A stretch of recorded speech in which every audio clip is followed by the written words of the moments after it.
Bokortov Rabotai, ce Shabbat, on va commencer le deuxième livre de la Torah qui est Sefer Shemot. Mais je tiens à rappeler qu'aujourd'hui, c'est la journée des Ilulot de très grands rabbanim, le Rambam, Rabbi Moshe Bar Maimon, donc lui il est connu, il a écrit donc tout son, donc ce qu'on appelle le Rambam, et il était connu aussi par sa grandeur, et aussi c'était le médecin du roi, il était dans pas mal de pays du monde, il était en Égypte, il était en Espagne, et aussi c'est la Iloula de Rabbi Yaakov Bouhsera, on appelle Milumad Ben Nissim, c'est connu la famille Bouhsera avec ses Nissim Vineflaot, avec leur grande Qudusha. Et il y a aussi aujourd'hui la Iloula du fils de Rabbi Chalfon Cohen. Alors lui aussi c'était un très grand Talmid Hacham et il a sorti beaucoup de Sfarim et il y a pas mal d'histoires dessus, mais bon, on va quand même parler un petit peu de la paracha. Et ce soir, Bezrat Hashem, c'est la Iloula de Rabbi Masliach Mazouz, Hashem Nchom Damo. Donc lui aujourd'hui, on connaît ses enfants, Shibad Lohemdo Varokim, qui ont fait la yeshiva de Keser Hamim en Israël. Alors on va revenir sur la paracha. Alors on sait que cette paracha, elle parle, déjà Sefer Shemot, on l'appelle Sefer HaGalut VeHaGeula. On parle de Galut Am Israël, parce qu'Am Israël sont venus en Égypte. Alors comme on avait raconté dans le passé avec Yosef Assadir, qu'il était en Égypte, après toute sa famille qui sont venus, et depuis la mort de tous les Shvatim, l'esclavage, il a commencé. On appelle Sefer Shemot, Sefer HaGalut VeHaGeula. C'est le livre de la Galut, donc de l'exil, et aussi il y aura la Geoula. C'est ce qu'on dit toujours, qu'Akadosh Baruch Hu, Maqdim, Trufa, Lamaka. Akadosh Baruch Hu même, le Aleno, si jamais on voit qu'il fait quelque chose de dur, alors il faut savoir que derrière ça, il y a toujours le remède, mais il faut toujours avoir la Emunah Shlema. Ce qu'on va faire, on va parler un peu aujourd'hui, on dit que l'Égypte c'était un pays très difficile, on dit Misraïm, ça commence par un même et ça finit par un même, on dit c'est un pays qui est difficile, parce que tout celui qui entre là-bas, il pourra pas sortir. On voit le même comment il est fait, alors le même, il y a une petite ouverture en bas, le même, donc il y a une petite ouverture en bas, après à la fin même Sophite, il est fermé complètement. C'est-à-dire, si pour entrer, une fois que tu entres là-bas, tu pourras pas sortir. Mais malgré tout, Am Israël, donc avec la dureté de l'esclavage, alors on dit que Misraïm, c'est Eretz Rasha, et Paro, c'était quelqu'un de très difficile, et malgré tout, ils ont mérité de sortir. Haramim, ils disent, Bisroutma, c'est quoi le mérite de Am Israël qui sont sortis d'Égypte?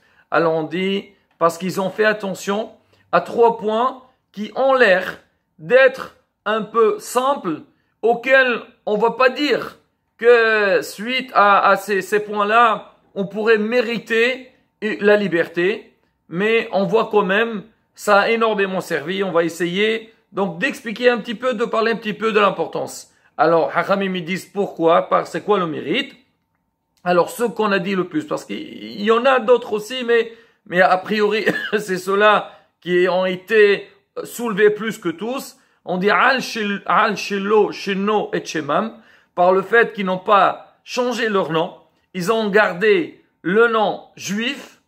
Al Shelo, Sheno et Leshonam, ils n'ont pas changé leur langue, ils ont continué à parler donc le Lashon HaKodesh, l'hébreu.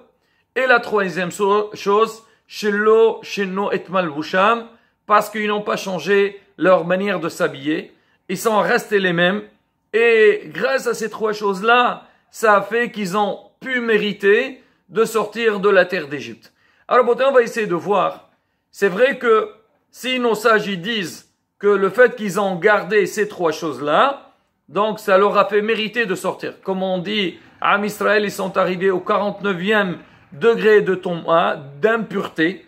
Il y a 50 niveaux. Alors, s'ils seraient entrés dans le 50e, Hasbi Shalom, ils pourraient plus sortir donc de cet esclavage, mais le fait qu'ils étaient épargnés par ce 50e niveau, ils sont restés, donc ils sont sortis. Donc on dit grâce à ça, donc ne pas changer les habits, ne pas changer le langage juif et le nom. Mais nous on va essayer de voir à la bataille comment le fait, même de côté psychologique, c'est que quand quelqu'un il fait attention à ces trois choses-là, comment il ne perd pas son identité. Si on réfléchit un petit peu seulement aujourd'hui, on peut aller n'importe où dans le monde, n'importe quel pays du monde, des fois on a l'impression, on ne sait même pas où on est. Partout c'est pareil. Pourquoi partout c'est pareil? Parce que justement, chacun aujourd'hui, on veut plus garder sa propre identité. Chacun il essaye de copier sur l'autre, ou des fois parce que il y a ce qu'on appelle la concurrence, et moi je vais essayer de faire mieux que l'autre. Comment? Moi je veux me faire connaître, alors je vais faire ce qu'ils ont fait les autres, mais je veux faire mieux que ça. Et Hachem Ishmor, on se perd.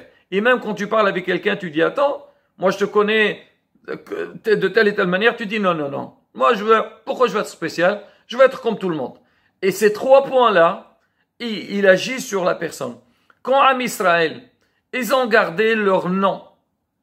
Alors maintenant, ça fait que quoi? Voilà. Quand tu vas appeler quelqu'un, je ne sais pas, tu vas donner un nom juif, Réhouven. Là, chaque fois qu'il va être appelé, il va se rappeler, on l'appelle Réhouven.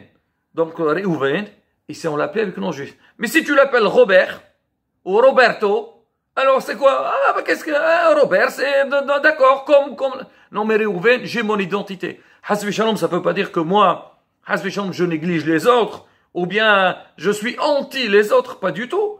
Mais chacun, il a besoin de garder son identité. Aujourd'hui, quand moi je vais faire mon passeport, je vais passer à la douane, il me dit c'est quoi ta photo? Si maintenant il voit que c'est pas la même photo, des fois même avec les lunettes. Ah non, non, monsieur, dans la photo vous êtes avec sans lunettes, maintenant vous inquiétez là, ou le contraire. Bon, c'est un détail. Mais en tous les cas, pour connaître l'identité de la personne, il faut que la personne s'identifie avec ce qu'elle est elle-même. Alors c'est pareil, quand quelqu'un, tu vas lui donner un nom. Donc nous, tu es quoi toi? Tu es un Ben Israël? Tu gardes ton nom juif. Mais si tu vas donner un nom qui n'est pas à toi, alors comment tu peux te considérer que tu as gardé ton identité? Sans parler, Rabotai, le Shefa. Alors aujourd'hui, malheureusement, il y a des choses on ne sait pas. Et pour ça, il faut lire dans les livres. Il faut lire dans les livres combien le nom de la personne, il est mashpia sur la personne. Il a une influence sur la personne. Toi, tu dis, qu'est-ce qu'il y a? Moi, ce nom-là, je l'adore. Il est très beau. D'accord, il peut être beau. Peut-être extérieurement, il est beau. Mais ce qu'il influence sur toi, alors c'est sûr que c'est complètement le contraire de ce que toi, tu aurais pensé. Alors, j'ai pas le temps de détailler tout ça parce que si on va entrer dans les détails, alors il y a énormément d'exemples et énormément de significations. Mais il faut savoir une chose, que quand un papa ou une maman, on le voit malheureusement des fois dans les Brit Mila ou la nomination des enfants, alors les parents ils sont un petit peu embêtés et ils savent pas. Alors le père il veut tel nom, la mère elle veut tel nom. Avant de discuter le nom qu'on va choisir pour l'enfant, il faut savoir déjà donc les noms à sélectionner. Est-ce que c'est des noms qui sont valables? Est-ce que c'est des noms qui marchent avec l'enfant? Des fois on dit faites attention, il y a certains noms, même en hébreu. Alors beaucoup de rabbinim ils disent qu'il y a des noms en hébreu, il faut éviter de les dire. Pourquoi? Parce que l'on l'ishpa'a, des fois c'est des noms de rigueur, ou bien le sens du nom, il peut, hasbi shalom, avoir un sens contraire. Et chaque fois que tu vas appeler toi ton enfant, hasbi shalom, comme si tu l'appelles, tu vas lui faire quelque chose, tu vas mettre sur lui la force de la rigueur. Donc faire très attention. Ah, me dites quoi? Même pour le nom, on va faire une histoire. Ben oui, on va faire une histoire. Déjà, on fait des histoires sans histoire. Ah, maintenant, si on sait qu'il y a une raison de faire attention au nom de l'enfant, sûr que c'est mashpia. Combien de fois, des fois, il y a des gens qui sont malades et tout. Alors, les rabbinim, ils essaient de voir. Alors, il faut savoir aussi, pas n'importe quel rabbinim, mais des fois, on voit le nom. Alors, c'est qu'il a la gmatria du nom, ou bien le sens du nom. Il a une ashpa'a, il influence sur la personne. Alors, ça concerne le nom, donc en dehors de l'ashpa'a. Mais au moins, au niveau de l'identité, moi, quand j'ai ce nom-là, alors je sais, c'est-à-dire, je m'identifie, je sais, chaque fois qu'on va m'appeler avec mon nom, ça va me donner un rappel, comme quoi, voilà, je suis juif, j'ai gardé mon identité. Alors, l'habit, Rabotai. Alors, l'habit, encore, aujourd'hui, malheureusement, on est arrivé à un niveau que l'habit n'a aucun sens. Alors, si on regarde un peu Rashi dans la Torah, quand il dit pourquoi, ça veut dire quoi que l'âme Israël, ils n'ont pas été habillés comme les Égyptiens. Il n'a pas dit qu'à l'époque, ils portaient des pantalons déchirés ou des habits, je ne sais pas, comment on dit, habillés sans habits. Déjà, le manque de tzniut, c'est vrai, ça existait chez les Égyptiens, mais comment Rachel expliquait? Il a dit que eux, ils avaient des habits transparents. C'est que quand tu regardes la personne, tu peux voir donc l'intérieur de son corps. Et donc ça, c'est un gros manque de tzniut. Alors qu'en Israël, ils ont fait très attention. Malheureusement, aujourd'hui, on n'a pas besoin, c'est pas les habits qui sont transparents, le corps lui-même, il est transparent. Tu vois tout de l'extérieur, et comme on dit, tout celui qui enlève plus, alors il croit c'est la mhadrin mais la mhadrin. Alors, faites très attention. Alors donc, Hachamim, ils ont expliqué, comment ils ont pu résister. Parce que le fait, des fois, toi tu dis, non, moi, nous on a l'habitude, je prends l'exemple même de la kippa. Je porte une kippa, voilà. Quand j'ai une kippa sur moi, c'est quelque chose, c'est mon identité. Ça me rappelle, des fois, quelqu'un, il veut faire Hazvi Shalom, in Avera. Tu as une kippa sur ta tête. Alors, tu dis non, c'est Hilul Hashem. Ou bien tu vas sortir. Ah non, ils vont te voir et ils regardez. Ah, lui, c'est un juif. Alors, tu as vu comment il a fait? Il est passé dans le métro sans payer. Déjà, ça fait un Hilul Hashem. Déjà, quand tu portes sur toi, aujourd'hui, un policier ou un soldat, lui, il porte un uniforme qui est lié avec avec son identité. Et là, il ne peut pas se permettre de faire n'importe quoi. C'est pareil pour nous, la bataille. Pour nous, c'est un honneur. Alors, est-ce que on a vu il y a le Rav Zamir Cohen, il a raconté, il y avait une fois, il a fait un cours avec des jeunes filles. Il a parlé de l'importance de la tzniut. Une fille juive qui fait attention à son habillement, elle respecte donc la pudeur, alors ça lui donne beaucoup d'importance. Et il lui a dit, c'est très difficile pour moi, je ne sais pas, je veux porter, manque de tzniut et tout. Il lui a dit, ma fille, tu connais la reine d'Angleterre?